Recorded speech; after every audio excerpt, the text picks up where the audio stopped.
Hello everyone, welcome back to achievers station. तो हम लोग मैनेजमेंट कर रहे हैं, बिजनेस मैनेजमेंट, जो 12th की बिजनेस स्टडीज़ का पार्ट है। And our target is the term fern. ठीक है, तो यहाँ पर this is the last slide जहाँ पर हमने लास्ट वीडियो में स्टॉप किया था, दैट कैरेक्टरिस्टिक्स ऑफ मैनेजमेंट। तो मैनेजमेंट में हमने क्या पढ़ा था, that management is to getting work done with from others effectively and efficiently. ठीक है, इसके अलावा मैनेजमेंट गोल ओरिएंटेड प्रोसेस है, हर जगह काम आता है, मल्टी डायमेंशनल है, कंटिन्यूस प्रोसेस है, ग्रुप एक्टिविटी है, डायनेमिक फंक्शन है, एंड इंटेंजिबल फोर्स है। इसके आगे से हम आज बात करने वाले हैं। इसके आगे क्या है, देखो अभी हमने बात करी कि मैनेजमेंट जो है वो मल्टी डायमेंशनल है। ठीक है, तो मल्टी डायमेंशनल क्यों? क्योंकि अलग अलग डायमेंशंस में इसे काम करना पड़ता है, जिसकी डायमेंशंस की अभी हम बात करते हैं। मैनेजमेंट ऑफ वर्क, काम को मैनेज करना, मैनेजमेंट ऑफ पीपल, लोगों को मैनेज करना, एंड मैनेजमेंट ऑफ ऑपरेशंस, जो कार्य हो रहे हैं, जो फंक्शंस हो रहे हैं, जो ऑपरेशंस हो रहे हैं, उन्हें मैनेज करना। ठीक है, तो मैनेजमेंट ऑफ वर्क कैसे करेगा? मैनेजमेंट ऑफ वर्क के लिए प्लान, सबसे पहले प्लान की व्हाट टू डू। ठीक है, ऑर्गेनाइजेशन कि कौन वो काम करेगा, by whom to do, and controlling how it is done. ठीक है, कैसे ये काम किया गया। पीपल के लिए स्टाफिंग, लोगों को अपॉइंट करना, सेलेक्ट करना, डायरेक्टिंग, उनको इंस्ट्रक्शन देना। मैनेजमेंट ऑफ ऑपरेशंस, किस तरह के ऑपरेशंस, प्रोडक्शन, सेल, परचेज, उसके बाद मार्केटिंग, एक्सेट्रा एक्सेट्रा एक्सेट्रा। तो ऑपरेशंस को मैनेज करना पड़ता है, पीपल को मैनेज करना पड़ता है, एंड वर्क को मैनेज करना पड़ता है। तो management has many dimensions to manage, that's why management is multi dimensional. ठीक है, बेसिकली मैनेजरियल फंक्शंस जो हैं वो एम होते हैं किसकी तरफ? ऑर्गेनाइजेशन के एम की तरफ, that we have to achieve some objectives, and that objective will be achieved by managing the various things और various dimensions of the organization. Okay, I hope clear हो गया होगा। So our next topic is objectives of management, कि why we do management. Objective का मतलब क्या होता है? वाई इट इज़ डन, या for what it is done. ठीक है, तो मैनेजमेंट के 3 तरह के ऑब्जेक्टिव्स डिवाइड किए गए हैं: organisational objective, social objective, and personal objective. I am repeating, organisational objective जो ऑर्गेनाइजेशन के लिए होते हैं, सोशल ऑब्जेक्टिव जो सोसाइटी के प्रति उसकी रिस्पॉन्सिबिलिटी है उसके, एंड पर्सनल ऑब्जेक्टिव जो एम्प्लॉयज़ के लिए उसकी रिस्पॉन्सिबिलिटी है उसके लिए। ठीक है, तो ऑर्गेनाइजेशनल ऑब्जेक्टिव बेसिकली 3 ही होते हैं: survival, profit, and growth. Survival क्या है कि इतना ज़्यादा कंपटीशन है ना, इतना ज़्यादा कंपटीशन है मार्केट में कि अगर प्रॉपर मैनेज नहीं होगा, प्रॉपर प्लानिंग नहीं होगी, अच्छे से मैनेज नहीं किया जाएगा, that an organisation can not survive in that competition. So for the survival we need a proper management. ठीक है, अगर सर्वाइव कर पाएंगे तभी प्रॉफिट मिलेगा, और प्रॉफिट को जब री इन्वेस्ट करेंगे या प्रॉफिट ही कमाते रहेंगे और आगे काम करते रहेंगे, that we will get growth. ठीक है, तो we have 3 organisational objective: survival, profit, and growth. ठीक है, इसके अलावा सोशल ऑब्जेक्टिव कौन कौन से होते हैं? सोशल ऑब्जेक्टिव इज़ बेसिकली जो सोसाइटी के लिए उसकी रिस्पॉन्सिबिलिटी है, रिस्पॉन्सिबिलिटी टुवर्ड्स सोसाइटी, वो उसको हम सोशल ऑब्जेक्टिव्स कहते हैं। इसमें क्या क्या आ जाता है? सबसे पहले क्वालिटी प्रोडक्ट्स सोसाइटी को प्रोवाइड कराना, अच्छे प्रोडक्ट, क्वालिटी प्रोडक्ट सोसाइटी को प्रोवाइड कराना। इकोनॉमिक वेल्थ, मतलब अगर हम प्रॉफिट गेन कर रहे हैं, ग्रोथ कर रहे हैं, ऑर्गेनाइजेशन बढ़ा रहे हैं, that we will take a growth of the economy. ठीक है, और इकोनॉमिक ग्रोथ करना इज़ इकोनॉमिक वेल्थ। ठीक है, नेक्स्ट फाइनेंशियल सपोर्ट। अब जो मैनेजमेंट है वो पर्सनल PERSONNAL। ठीक है, इस पर्सनल का मतलब होता है एम्प्लॉयज़ या वर्क फोर्स, उसको फाइनेंशियल सपोर्ट प्रोवाइड कराता है, जिससे सोसाइटी को भी फाइनेंशियल सपोर्ट मिलता है। नेक्स्ट, एम्प्लॉयमेंट अपॉर्चुनिटी, नई नई एम्प्लॉयमेंट अपॉर्चुनिटी मैनेजमेंट जो है वो ऑर्गेनाइजेशन के थ्रू सोसाइटी में लेकर आता है। Educational and training responsibility, education जो जिनको सिलेक्ट किया जाता है ऑर्गेनाइजेशन में, उन्हें प्रॉपर ट्रेनिंग एंड एजुकेशन दी जाती है ऑफ वर्क, जो कि स्टाफिंग का एक पार्ट है। ठीक है, तो ये भी सोसाइटी को सर्व करने के लिए होता है। कॉर्पोरेट सोशल रिस्पॉन्सिबिलिटी, जिसको हम CSR कहते हैं। CSR क्या है? जैसे आपने देखा होगा कि बड़ी बड़ी कंपनीज़ जो हैं, जैसे एक एग्जांपल देती हूँ, ICICI के इंस्टीट्यूट्स खुलते हैं। ठीक है, या आपने एक ऐड देखी होगी विद्या बालन की, इसका 2% या 5% जाए इनकी शिक्षा की ओर। तो बड़ी बड़ी कंपनीज़ जो होती हैं, उनकी कॉर्पोरेट सोशल रिस्पॉन्सिबिलिटी बन जाती है कि वो जो प्रॉफिट कमा रही हैं, जो सोसाइटी से ही आ रहा है बेसिकली, क्योंकि जो लोग हैं वही उनका प्रोडक्ट खरीद रहे हैं। ठीक है, तो उस प्रोडक्ट से जो प्रॉफिट हो रहा है उसे वो वापस उन लोगों के लिए लगा दें। ठीक है, तो that is their social responsibility, corporate social responsibility. ठीक है, एक और बात बोलना चाहूँगी कि ये जो सोशल ऑब्जेक्टिव्स हैं, दीज आर नॉट कंपल्सरी, लेकिन गुडविल को बनाए रखने के लिए या गुडविल बनाने के लिए दीज आर वेरी यूज़फुल। ठीक है, नेक्स्ट पे आते हैं objectives. Next objectives are personal objective. Personal objective क्या है? Financial needs of the employees की फाइनेंशियल नीड, जो कर्मचारी हैं उनकी वित्तीय आवश्यकताओं को समझना और उनको पूरा करना। Personality development by training. ठीक है, good and healthy working condition. अगर वर्किंग कंडीशन अच्छी होगी तो किसी भी इंसान की प्रोडक्टिविटी बढ़ जाती है। ठीक है, हम में से सभी लोग ऐसा चाहते होंगे कि जहाँ पर भी हम काम करने जाएं, we should get a healthy working environment. ठीक है, that will be helpful for us. Okay, so these were the objectives of management. Organizational में survival, profit and growth. Social में quality products, economic wealth, financial support, employment opportunity, education and training responsibility and CSR। Personal में we have healthy working environment, personality development and financial needs of the employees. Okay, let's go to the next one. देखो, अब importance of management, कि management क्यों कर रहे हैं हम। Objective तो थे कि हम क्यों कर रहे हैं, लेकिन इम्पॉर्टेंस में क्या है कि इससे हमें फ़ायदे क्या हैं। ठीक है, तो ऑब्वियस ही बात है, जब हम सर्वाइवल करेंगे, अच्छे से सर्वाइव कर पाएंगे, that we can have efficiency. ठीक है, एफिशिएंसी के बिना ग्रोथ नहीं होगी, और ग्रोथ के लिए हमें एफिशिएंसी चाहिए। ठीक है, helps in development of society, कैसे?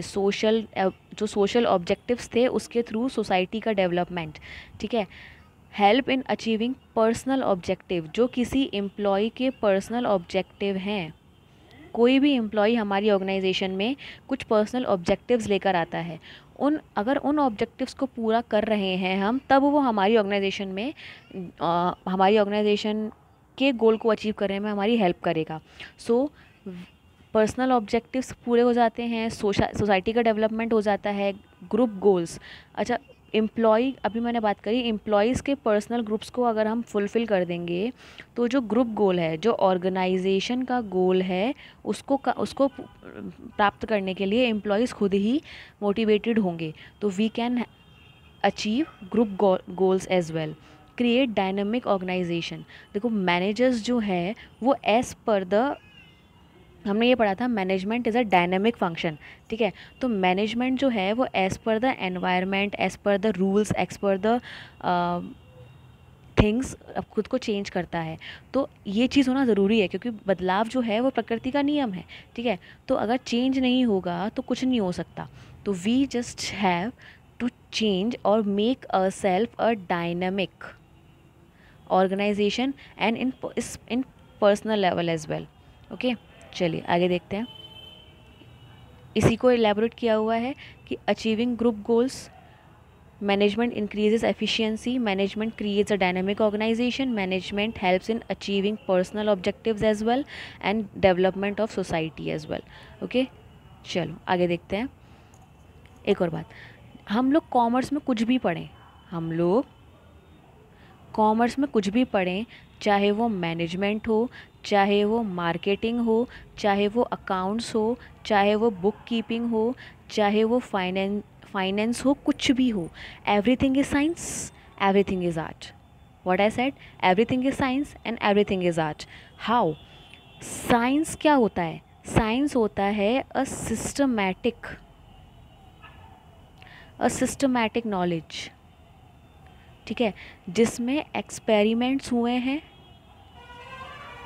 और एक्सपेरिमेंट्स के थ्रू रिजल्ट्स आए हैं एंड उन रिजल्ट से प्रिंसिपल बन गए हैं, ठीक है। इसके अलावा न्यू एक्सपेरिमेंट्स या चेंज होते रहते हैं और इसके जो प्रिंसिपल हैं वो ऑल परवेसिव हैं, मतलब हर कोई उन्हें एक्सेप्ट करता है। तो ये सारी चीज़ें कॉमर्स के हर सब्जेक्ट में मिलती हैं। That's why it is a science. Why? Because of systematic body of knowledge and principles are related on repeated experiments, ठीक है। और आर्ट क्यों है? आर्ट में हमें चाहिए होती है प्रैक्टिस।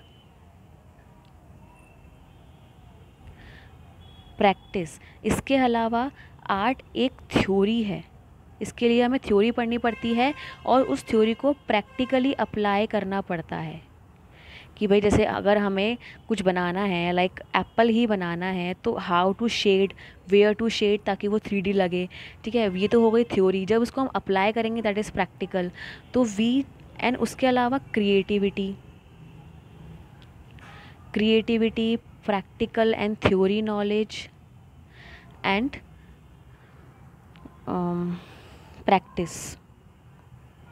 सो इन 3 चीज़ों की वजह से इट इज़ आर्ट। तो management is science and management is art. Management is both science and art, ठीक है। इसके अलावा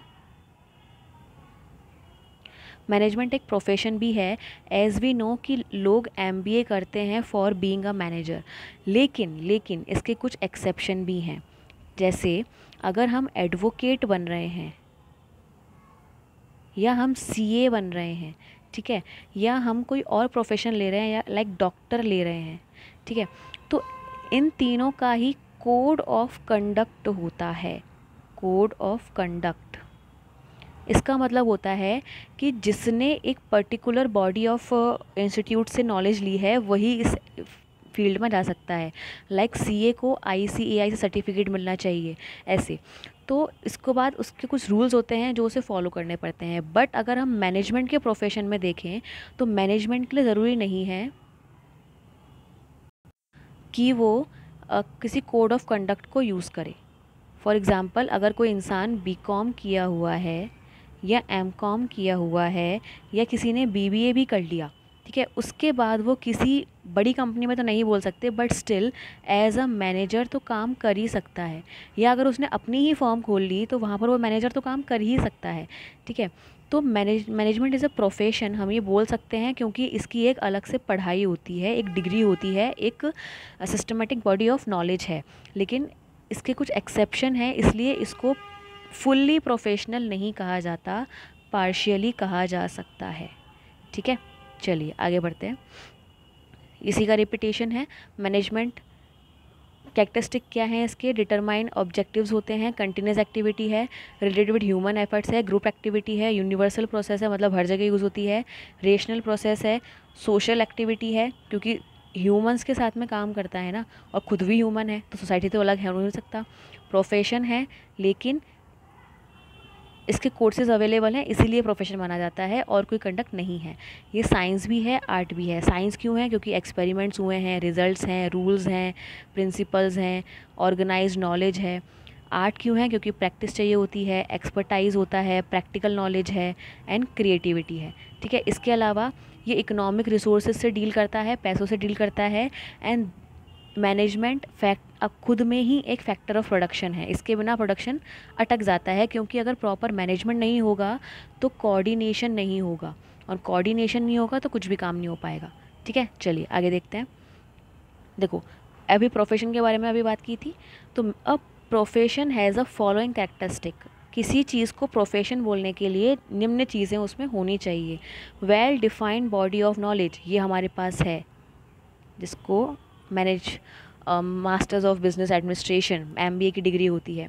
रिस्ट्रिक्टेड एंट्री मतलब इसको करने के बिना कोई भी इस प्रोफेशन में एंट्री नहीं ले सकता। This is not available for management. ठीक है, नेक्स्ट प्रोफेशनल एसोसिएशन। हमारे पास IIMs तो हैं, लेकिन ऐसे बहुत से कॉलेज हैं जो इसके अलावा भी MBA करवा रहे हैं, तो इसका कोई एक ही प्रोफेशनल एसोसिएशन नहीं है। Next ethical code of conduct, जैसे CA का होता है कि भाई CA can not advertise himself या हर सेल्फ। ठीक है, तो ऐसा इसका कोई कोड ऑफ कंडक्ट भी नहीं है। ठीक है, और सर्विस मोटिव ये हो भी सकता है और नहीं भी हो सकता है। ठीक है, तो हम जैसे हम देख रहे हैं कि अगर हम प्रोफेशन के कैरेक्टरिस्टिक्स को देखें तो मैनेजमेंट में उसके कुछ ही कैरेक्टरिस्टिक पाए जाते हैं। That's why it is not a profession, ले हम पार्शली प्रोफेशनल कह सकते हैं इसको। देखो, all over the world there is marked growth in management as a discipline. It is based on a systematic body of knowledge. देखो, अभी कहा था ना कि सिस्टमैटिक बॉडी ऑफ नॉलेज तो है, comprising well defined principles based on the variety of business situation. This knowledge can be acquire at different colleges. देखो, can be acquire from different colleges. जैसे CA के लिए हमें ICAI से ही करना है, ठीक है, लेकिन हम BCom MCom BBA MBA कहीं से भी कर सकते हैं। ठीक है, कुछ different institute, some of have been set up with the specific purpose of providing management education such as IIMs in India. Entry to different institute is usually through examinations. ठीक है, तो IIMs तो हैं, लेकिन दूसरे कॉलेज से भी इसकी नॉलेज मिल जाती है। ठीक है, यहाँ पे कोई रिस्ट्रिक्शंस नहीं है एंट्री का, और यहाँ पर कोई compulsory for manager to members such as association. और जैसे हम एडवोकेट्स की बात करें, जैसे जॉली LLB 2 देखी होगी आपने, तो वो एसोसिएशन का मेंबर बनने या अपनी एसोसिएशन अपनी फर्म खोलने के लिए ही वो पैसे उस लेडी से लेता है। तो ज़रूरी नहीं है कि एडवोकेट की तरह मैनेजमेंट को भी या मैनेजर को भी किसी एसोसिएशन का पार्ट हो तभी वो मैनेजर कहलाएगा, नहीं। ठीक है, ऐसा भी नहीं है इसमें, इसलिए ये एक मतलब कंप्लीट प्रोफेशन इसे नहीं कहा जा सकता। Management can not be said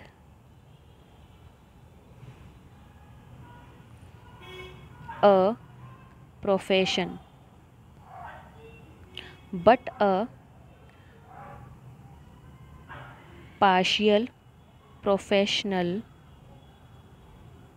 service। ठीक है, चलो, so that was all for today. कल हम लोग करने वाले हैं levels of management, so don't miss that. तो अभी तक हमने क्या कर लिया, अभी तक हमने इसका इंट्रोडक्शन कंप्लीट कर लिया कि मैनेजमेंट होता क्या है। ठीक है, इसका meaning, some words we defined. ठीक है, उसके बाद इसके फंक्शंस ब्रीफ में डिस्कस किए थे, आगे दोबारा से आएंगे, और इसके कैरेक्टरिस्टिक्स और objectives, importance, and management is science and art and profession, इस चीज़ को हमने डिस्कस किया।